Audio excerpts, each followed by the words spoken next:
The outback might not call to mind images of trees and greenery, but Australia is home to roughly 3% of the world's forest, spanning 134 million hectares.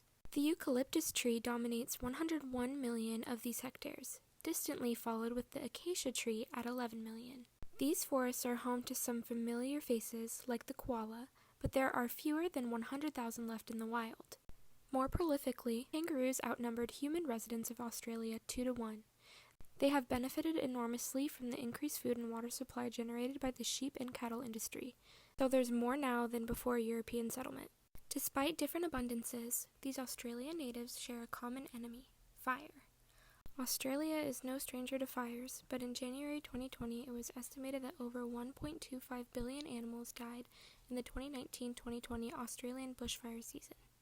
More than 20% of Australia's forest burned during the summer's bushfire catastrophe, which burned for more than 240 days. So why was this year so bad? Bushfires, usually started by lightning, are aided by drought, wind, and heat.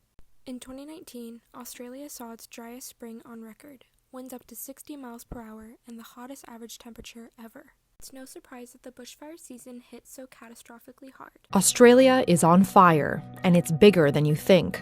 12.35 million acres of land have been burnt by bushfires so far. That's almost twice the size of Belgium, and 3 times more land than the 2018 California fires and Brazil's 2019 Amazon fire combined. Flames have reportedly reached 70 meters high. That's taller than the Sydney Opera House. At least 19 people have been killed and more than 1,400 homes have been destroyed. Residents and tourists have been forced to relocate. Just get out while we can. Nearly 500 million animals have died in New South Wales alone. The fires aren't just in one location. They're raging everywhere across the country. So what ignited this deadly crisis? Well, bushfire season is nothing new in Australia, but this summer has been one of the hottest and driest in the country's history. Since September, the combination of drought, unprecedented heat waves, and strong gusty winds has created a recipe for disastrous fire conditions.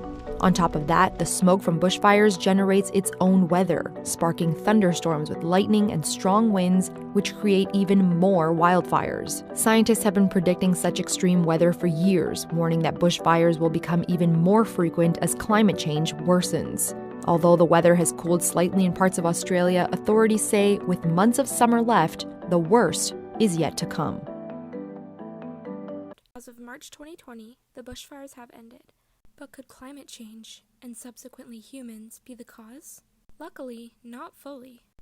Experts report that 2019 was always going to be a hot year for Australia, but climate change certainly made things worse. So what's next? Firefighters from the US and Canada provided support during the bushfires. Without them, they could still be burning. And volunteers nursed koalas, kangaroos, and other Australian native species back to health.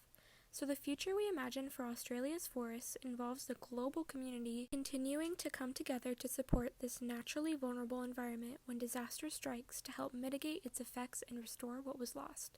And to preemptively combat the damage, it's vital that we continue to strive to find ways to drastically reduce our emissions of greenhouse gases to stop fires from being worse than they need to.